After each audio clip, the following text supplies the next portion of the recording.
Hay un mensaje que yo quisiera transmitirles como ministro de Salud, como ciudadano de Costa Rica, es que la pandemia sigue.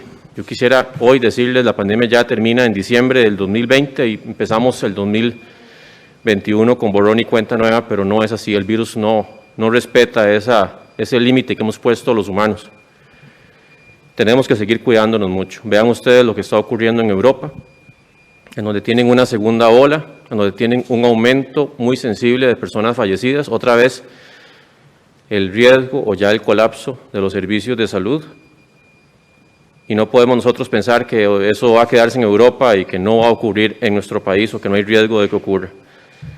Y me refiero a esto porque durante el fin de semana de la celebración de Halloween tuvimos la lamentable denuncia y documentación de una actividad que se desarrolló por parte de la empresa Yogo en Pedregal, que está autorizado Pedregal para autoconciertos, es una modalidad nueva,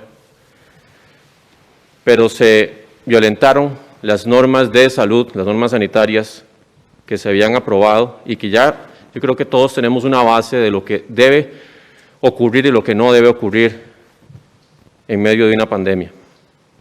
Así que esta actividad donde vimos personas bailando muy cerca una de otra, prácticamente a la par, o personas fuera de sus vehículos en media actividad, se había autorizado para que estuvieran dentro de los vehículos, nos lleva a la suspensión del permiso de funcionamiento para Pedregal por un mes para los autoconciertos y se está aplicando una multa a la empresa Yogo por incumplimiento de los lineamientos. Todas las áreas rectoras del Ministerio de Salud en todo el país están y seguirán recibiendo denuncias y le darán el debido seguimiento para que se apliquen las sanciones que correspondan. Yo creo que aquí hemos sido muy claros en que Costa Rica necesita caminar en reactivación económica, de la mano con el cumplimiento de los protocolos sanitarios. Si esa reactivación no se da de la mano con el cumplimiento de esos protocolos, lo que estamos haciendo es facilitando una segunda ola que puede ser completamente caótica, con una cantidad de fallecidos que va a ser mucho mayor de lo que ya tenemos hasta el momento. Así que, por favor, llamo a que todos seamos muy diligentes en la supervisión de los protocolos, no solamente por el hecho que se dé un permiso significa que ya la actividad se va a realizar en las mejores condiciones, sino que se necesita supervisión, se necesita el mayor compromiso y se necesita también el grado de responsabilidad de todos y todas. Así, en medio de la pandemia también yo quería explicar algunos mecanismos y voy a pedir que me pongan por favor las imágenes en pantalla.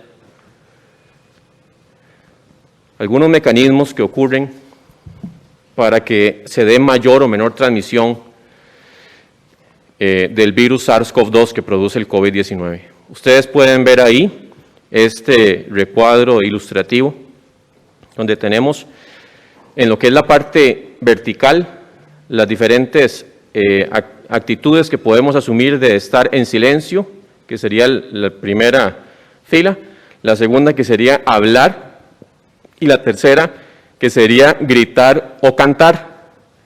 Y ustedes ven que eso se va a dividir en el tiempo de exposición en que ocurre este fenómeno de estar en silencio, de hablar, de gritar o cantar. Las bolitas que ustedes ven en cada recuadro, lo que representan son las gotículas o las gotitas, los aerosoles también de saliva, que muchos de ellos justamente, dependiendo de si el lugar está ventilado o no, se van a acumular con mayor facilidad. Y entonces ustedes ven que si alguien está en silencio, prácticamente con una hora, incluso, ¿verdad? Nos vamos ahí a la última parte, la cantidad de gotitas en lugares poco ventilados es baja, es bastante baja, el riesgo sigue siendo bajo.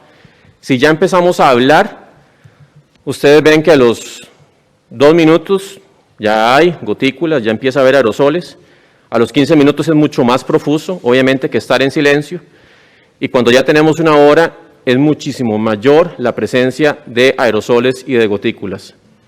Pero el peor escenario de todos estos es estar en un lugar donde hay más personas y gritar o cantar. En ese momento, vean ustedes que se emite unas 50 veces más partículas respiratorias que el ejemplo de estar en silencio.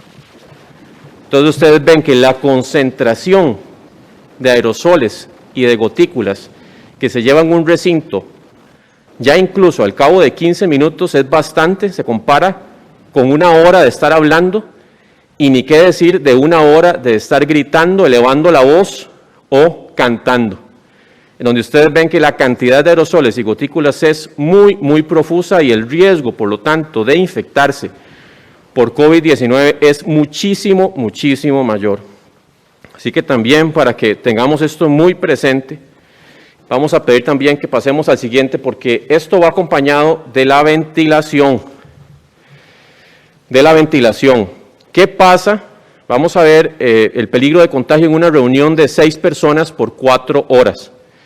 ¿Qué pasa si pasaran 4 horas sin mascarilla y hablando en voz alta? Ustedes ven al fondo, a la esquina, en la ilustración superior, la persona infectada se denota en color rojo.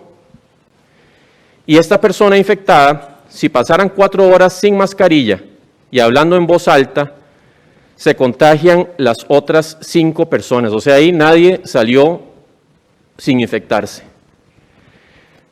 Caso intermedio, pongamos la imagen que está intermedia a esas dos, a la superior y la inferior. En caso de usar mascarillas, ese riesgo se reduciría a 4 contagios.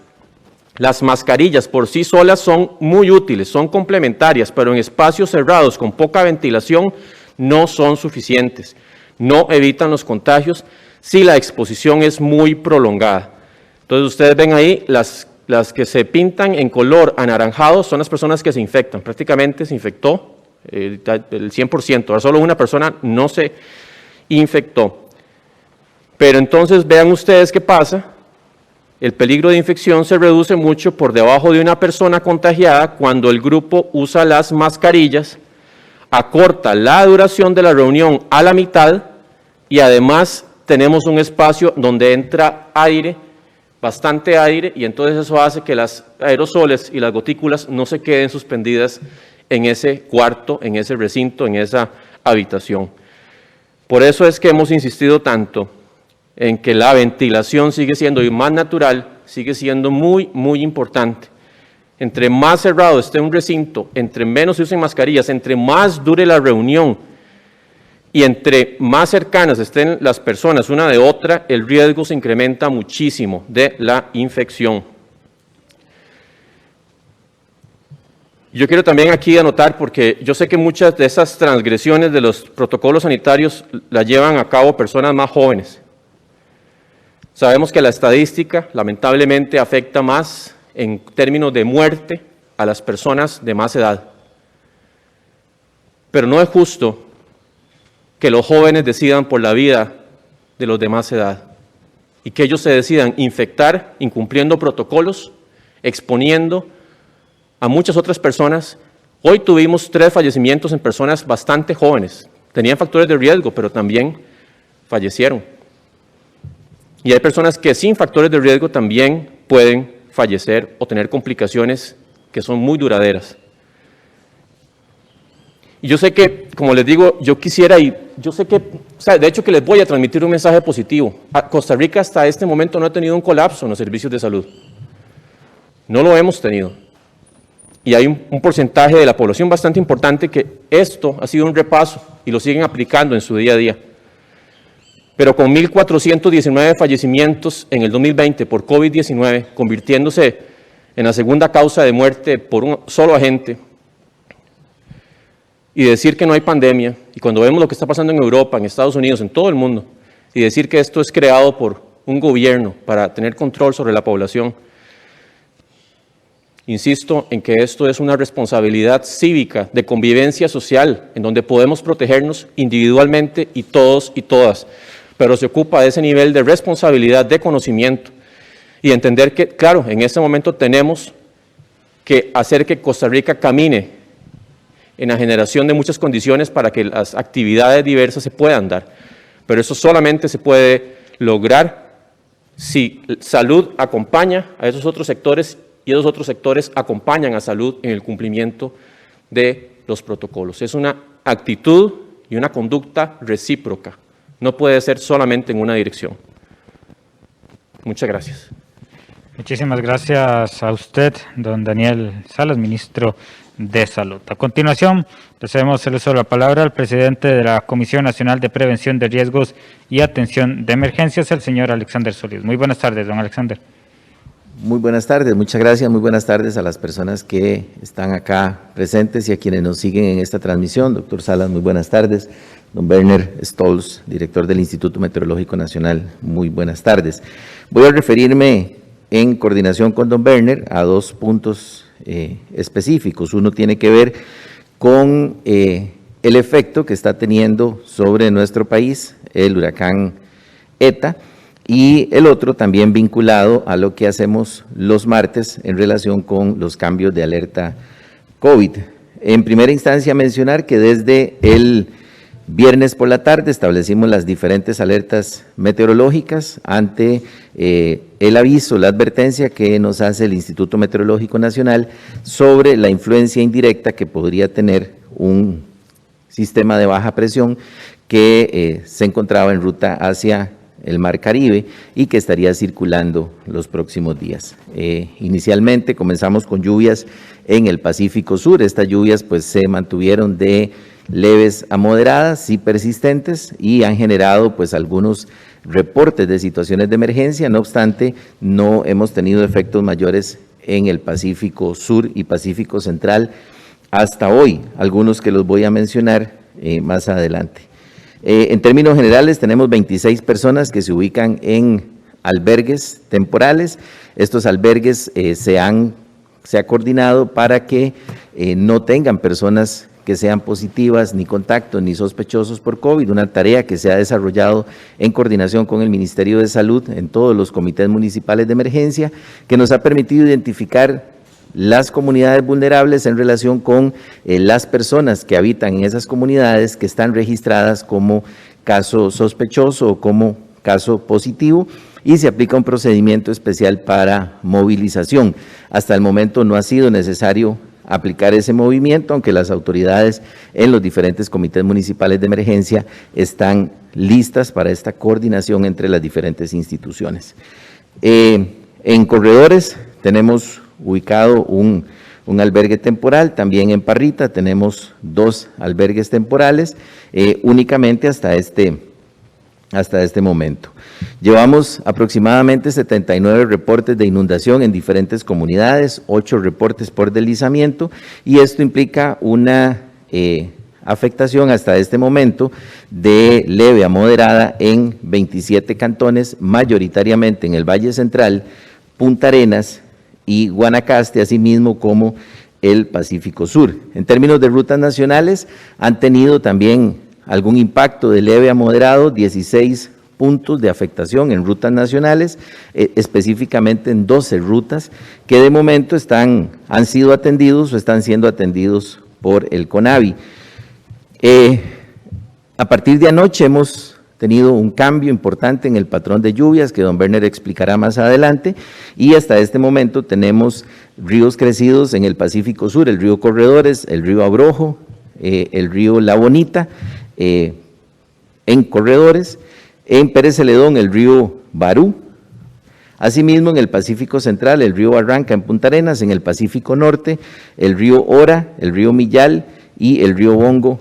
En Nandayure se reportan crecidos. En la zona norte, los ríos crecidos están más en la zona fronteriza, el río San Juan y el río Colorado, así que a todas las comunidades que tengan influencia sobre estos ríos, pues mantenerse vigilantes, expectantes al posible desbordamiento de estos ríos en las próximas horas para que puedan ser atendidos por las autoridades locales.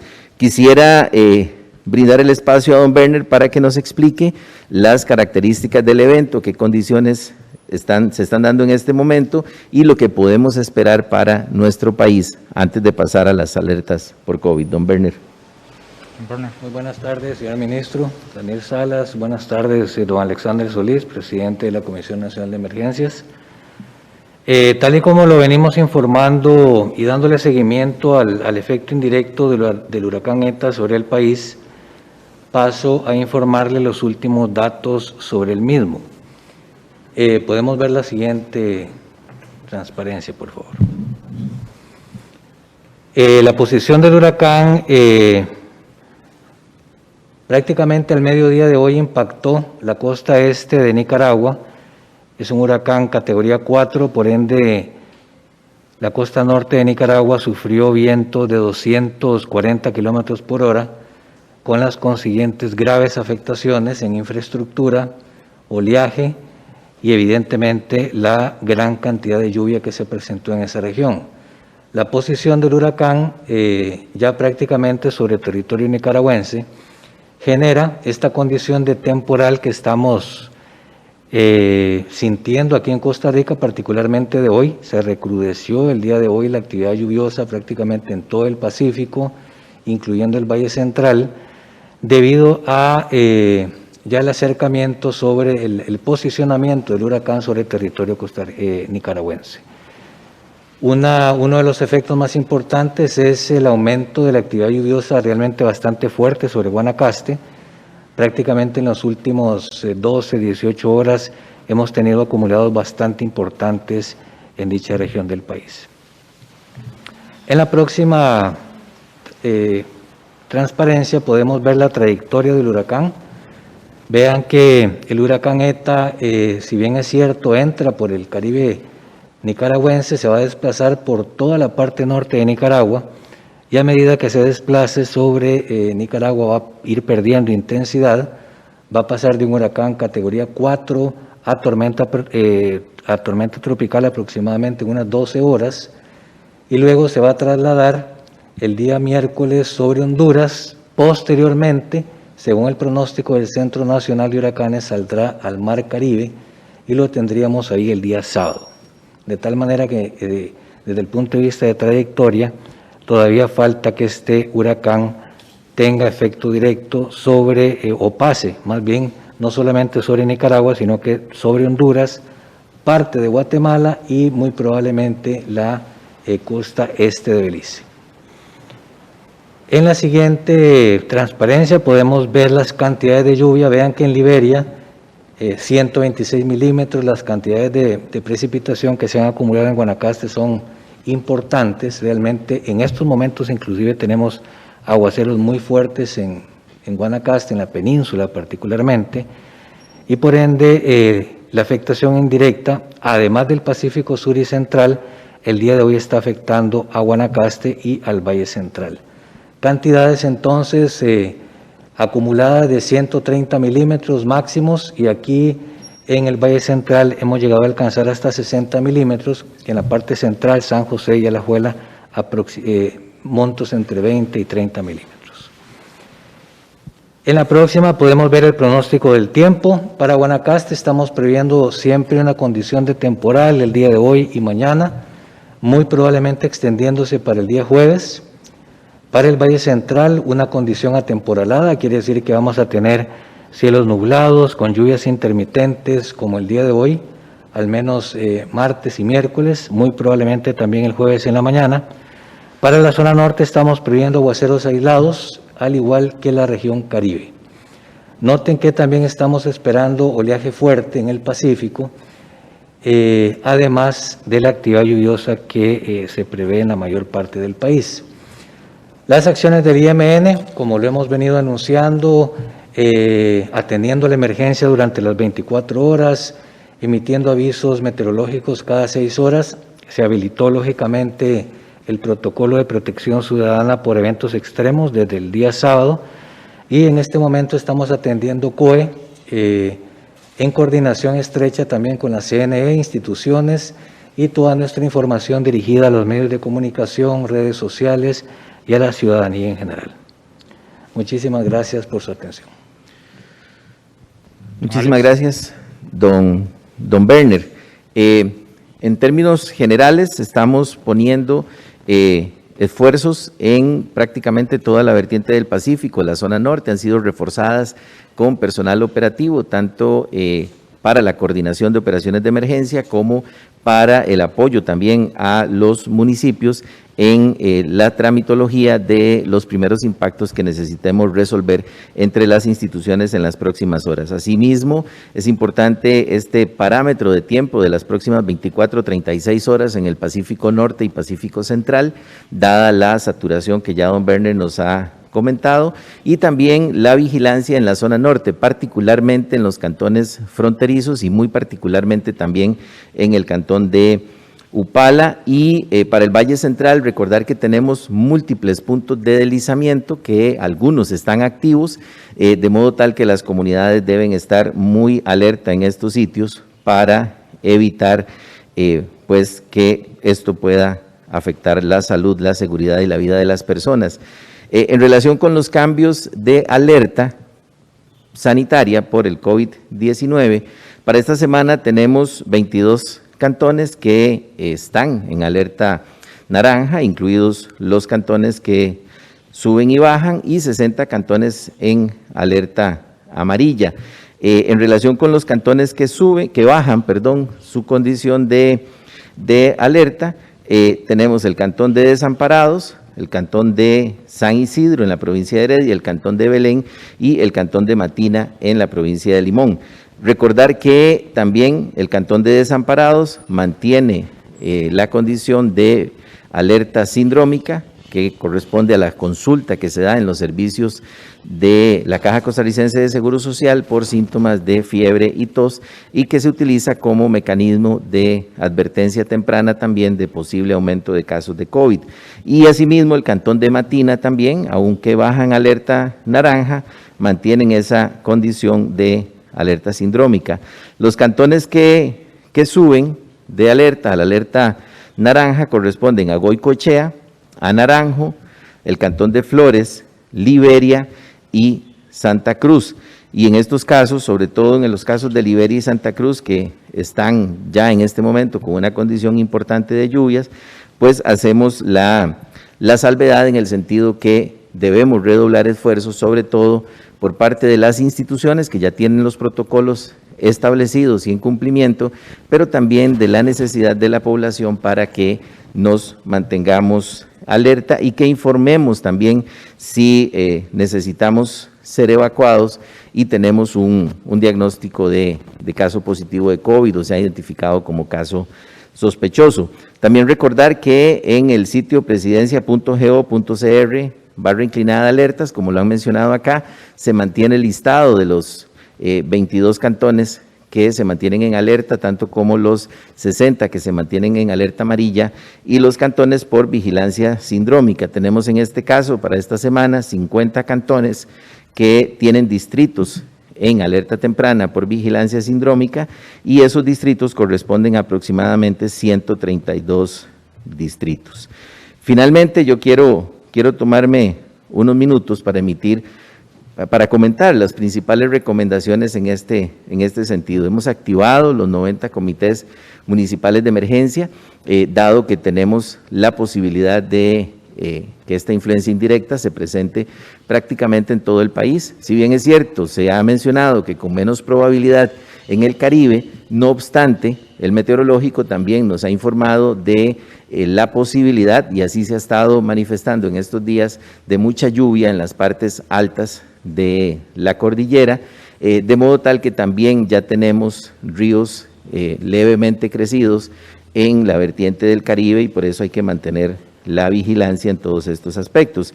Y en términos generales, recordar toda la población, todos los que habiten zonas propensas a deslizamientos o inundaciones, mantenerse informada, acatar las recomendaciones que hemos estado emitiendo por los medios de comunicación, por las redes sociales, también de nuestras instituciones oficiales, no hacer caso de mensajes que no lleven el sello de las instituciones oficiales del Estado, que deben alertar sobre las condiciones meteorológicas, como el Instituto Meteorológico Nacional, o también sobre las condiciones de riesgo, como la Comisión Nacional de Emergencia, y en relación con el COVID, por supuesto, el Ministerio de Salud. También para los conductores, precaución en carretera, tenemos eventos de deslizamiento, tenemos también mucha lluvia, mucha neblina, así que hay que mantenerse alerta en carretera y, por supuesto, no debemos dejar de lado la necesidad de aplicar todos los procedimientos, los protocolos y las regulaciones sanitarias que, pues por supuesto, al tener esta condición lluviosa, tener que habilitar albergues, evacuar personas, podrían también generarnos algunas complicaciones en la transmisión del COVID-19.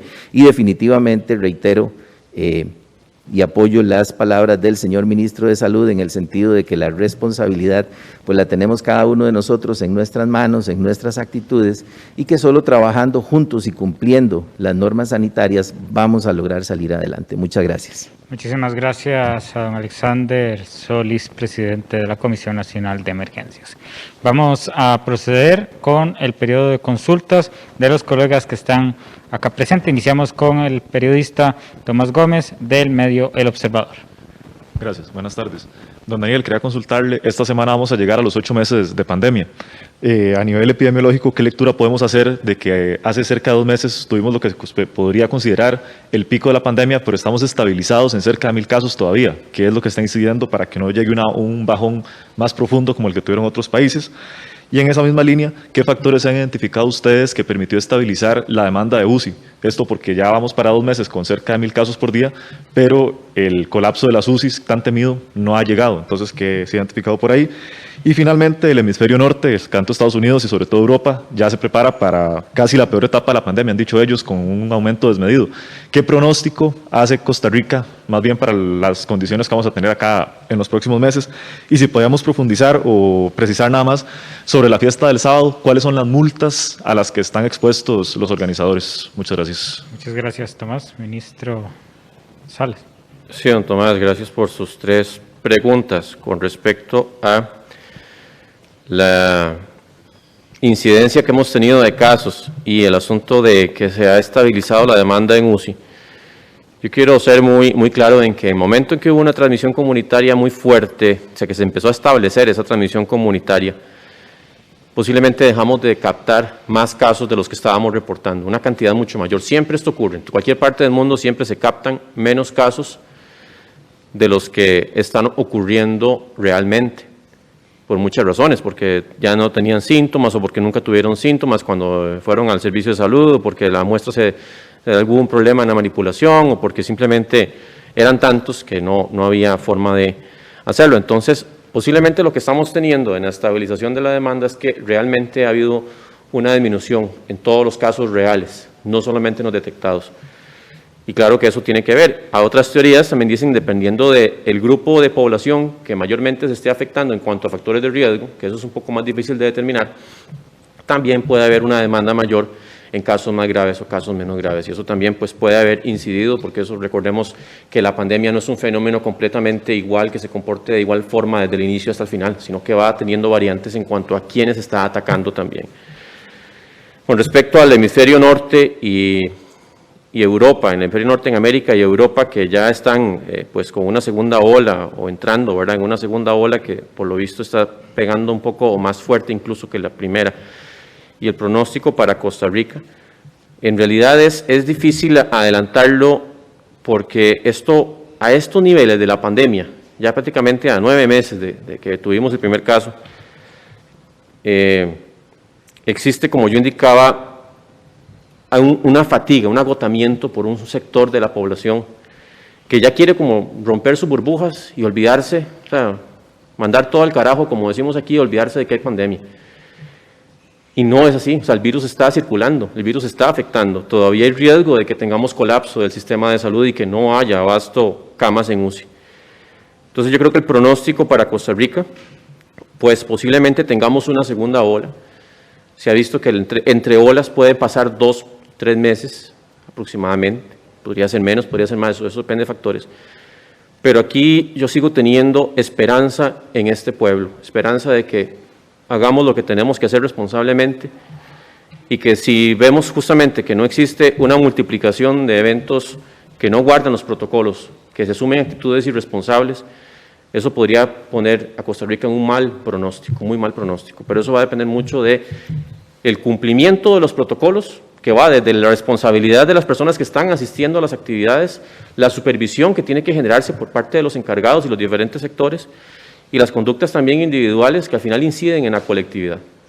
Que si alguien sale con tos y con fiebre al supermercado a hacer compras, con un poquito de fiebre, y dice, no, esta tos ahí, me la juego con la mascarilla, ahí está exponiendo a mucha gente para que se enferme. Entonces, al final, eso va a depender mucho de justamente las conductas de cada uno. Y las multas, ya indicamos con respecto a la suspensión del permiso de funcionamiento, el permiso sanitario, para Pedregal va a ser por 30 días con respecto a las actividades de este tipo, de autocinema. Y para el caso de Yogo, que fueron los organizadores, se le hace una multa monetaria por un salario base y que podría incrementarse en caso de reincidir, ¿verdad? También. Ok, y si podemos precisar nada más, don Daniel, también, ahora que las farmacéuticas están en los últimos pasos de las vacunas, ¿en qué estado están las negociaciones de Costa Rica y qué noticias hemos recibido? Vean, nosotros hemos sido también muy diligentes en este tema y los acercamientos a las diferentes fuentes de vacuna han sido intensas desde que empezó ya a abrirse la posibilidad de ese tipo de acercamientos. Entonces, ya estamos bastante avanzados. Recordemos que hemos entrado en diferentes mecanismos, tanto a través de la OMS, OPS, en el mecanismo COVAX, que es un mecanismo de compra compartida, que ese posiblemente tome un poco más de tiempo, pero también en negociaciones directamente con algunas casas farmacéuticas que va a permitir tener la vacuna bastante pronto. Adelantar una fecha exacta y decir ya a partir de tal fecha se va a empezar a vacunar no sería prudente, porque esto depende mucho de, primero, el arribo en sí de la vacuna y de toda la capacidad y el ajuste de todas las medidas logísticas y también incluso la revisión de las mismas vacunas. Lo que estamos claros es que lo más probable es que esto empiece a ocurrir, la vacunación, durante algún momento del primer trimestre del 2021 y que se va a empezar con los grupos de riesgo. Pero, como le digo, adelantar en este momento, decir una fecha sería muy irresponsable. Muchas gracias. Muchísimas gracias al colega Tomás Gómez del medio El Observador. Antes de continuar con la siguiente consulta, don Edgar, vamos a permitir que don Alexander Solís, presidente de la Comisión Nacional de Emergencias, haga una breve aclaración. Don Alex. Sí, muchísimas gracias. Por un error involuntario, a la hora de hacer la lectura de los cantones que suben, leí los que correspondían a la semana anterior. Ruego las disculpas, un error totalmente involuntario. Los cantones que suben durante esta semana la condición de alerta naranja en la provincia de Alajuela son el cantón de Palmares, el cantón de Zarcero. En la provincia de Heredia, el cantón de Heredia, excepto el distrito de Vara Blanca, y en la provincia de Punta Arenas, el cantón de Parrita, cantón de Quepos. Asimismo, en la provincia de San José, el cantón de Mora.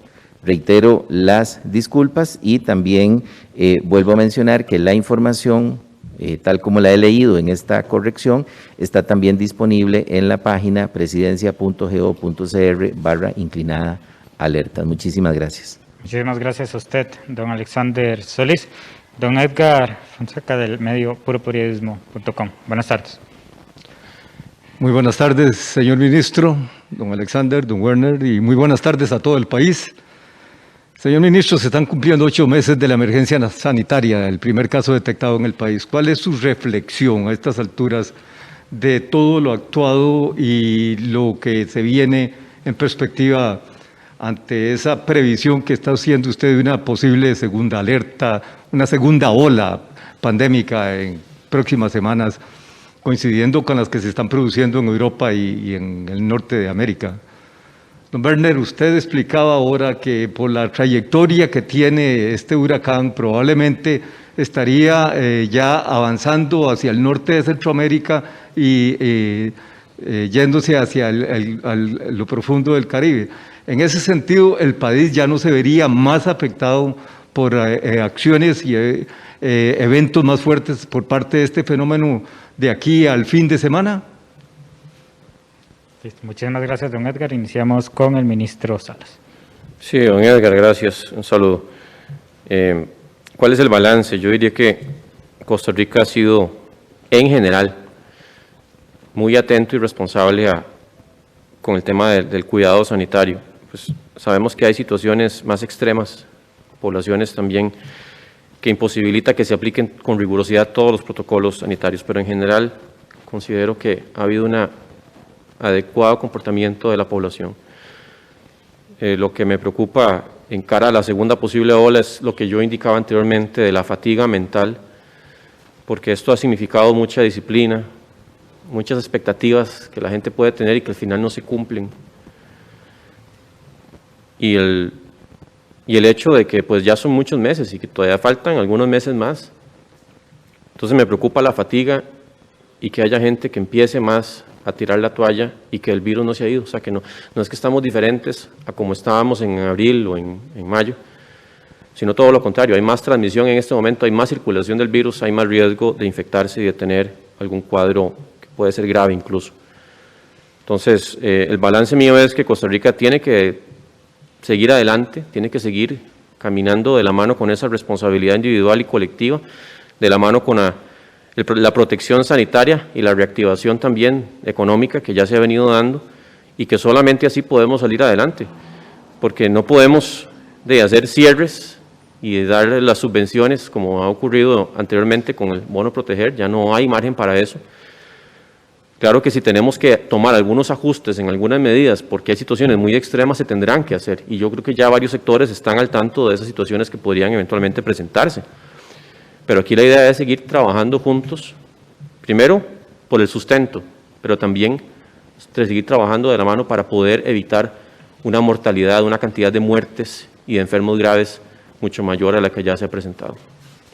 Don Daniel, una consulta adicional. En las últimas horas han crecido referencias de nivel internacional sobre la vulnerabilidad de las mujeres embarazadas al COVID-19. ¿Cuál ha sido el comportamiento en el país y cuáles las manifestaciones en cuanto a tasa de contagio en este sector de la población y cuáles sus recomendaciones para dicho sector? Vea, la mujer embarazada debe protegerse porque ya la condición de embarazo representa una situación que pone en mayor vulnerabilidad para otras condiciones. Por ejemplo, una mujer embarazada se ha visto que es un grupo de riesgo para la infección por influenza, que se transmite igual a como se transmite el SARS-CoV-2 que produce el COVID-19. No se ha visto algo particular como un grupo de alto riesgo, las mujeres embarazadas para COVID-19, pero insisto, pueden enfermarse e incluso por influenza sí son un grupo de alto riesgo.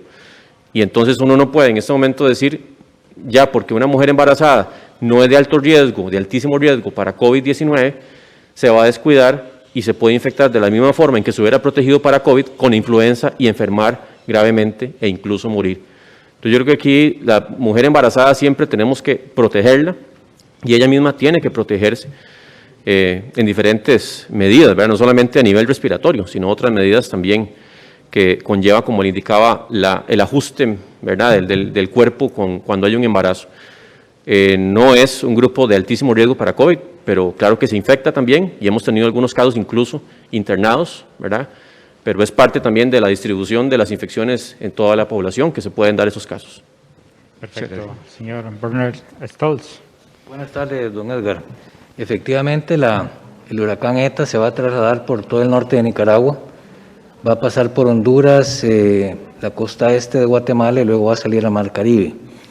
Así que estamos previendo, dado esta trayectoria, que tengamos condiciones de temporal fuerte el día de hoy, particularmente en Guanacaste, en el Pacífico, y estamos previendo que inclusive miércoles y jueves todavía tengamos condiciones atemporaladas, Pacífico y Valle Central. Bien, muchísimas gracias, don Edgar. Continuamos con los colegas de los medios regionales. De parte del medio Acontecer Herediano, para el ministro Salas, ¿cuál porcentaje de casos se está detectando actualmente? ¿Cuáles son los indicadores y el estudio de prevalencia? Sí, yo quería hacer una aclaración también con respecto a lo que preguntaba don Tomás de la sanción en el caso de Pedregal. Lo que pasa es que se suspende el permiso sanitario de funcionamiento como tal para cualquier tipo de actividad, porque el permiso sanitario de funcionamiento es uno solo, no es que cubre solamente un tipo de actividad, sino que cualquier actividad que se haga se suspende por 30 días. Igual ocurriría en un recinto parecido como un bar o un centro ahí de eventos, ¿verdad?, donde se hagan actividades que no cumplen con permisos sanitarios, en cualquier otro tipo de recinto.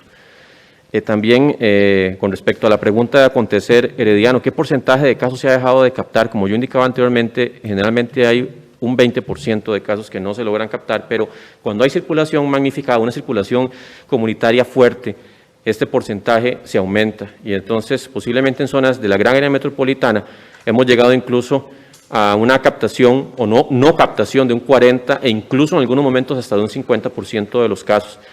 Esto no es igual en zonas en donde no hay tanta circulación, en donde todavía los sistemas de vigilancia están suficientemente con solvencia para hacer todas las actividades de seguimiento, trazabilidad e identificación de los casos, y posiblemente ahí se manejen porcentajes parecidos justamente de no detección de un 20%, a lo sumo un 30%.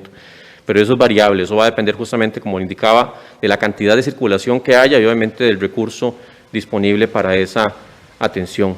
Y yo creo que ellos habían preguntado otra, ¿era porcentaje de casos? Nos pregunta, bueno, en el momento únicamente tenemos esa consulta. Está bien.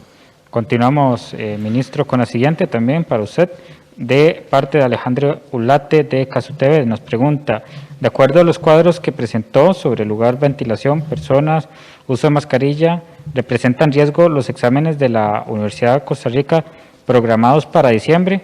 Porque el Ministerio de Salud aprobó los protocolos.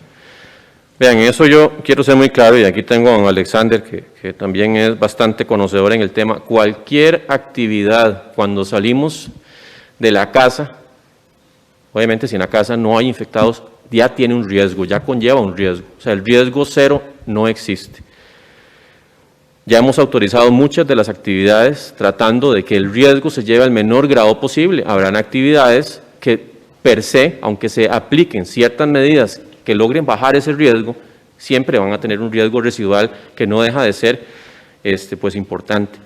Pero en el caso específico de la UCR y estos exámenes, también se ha revisado un protocolo, se está exigiendo que los recintos donde se vayan a hacer tienen que ser sumamente ventilados, todos van a usar mascarilla, no se permite estar hablando, excepto para dar las instrucciones iniciales, el tiempo va a ser el menor posible, van a estar debidamente distanciados.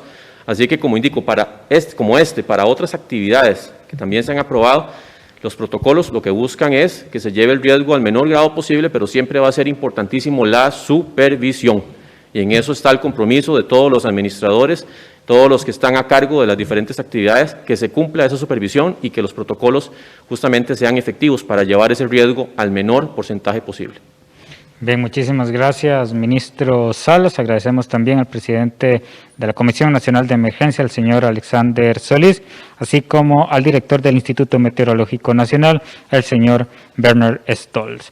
Antes de concluir, les recordamos que para repasar las medidas anunciadas por el presidente de la Comisión Nacional de Emergencias, pueden visitar el sitio presidencia.go.cr/inclinada-alertas. También, importante mencionar, que revisen también las cuentas oficiales en redes sociales, tanto de la Comisión Nacional de Emergencias como del Instituto Meteorológico Nacional, para consultar el avance sobre la situación por las lluvias que actualmente afectan nuestro país. A todos y todas, muchas gracias. Muy buenas tardes.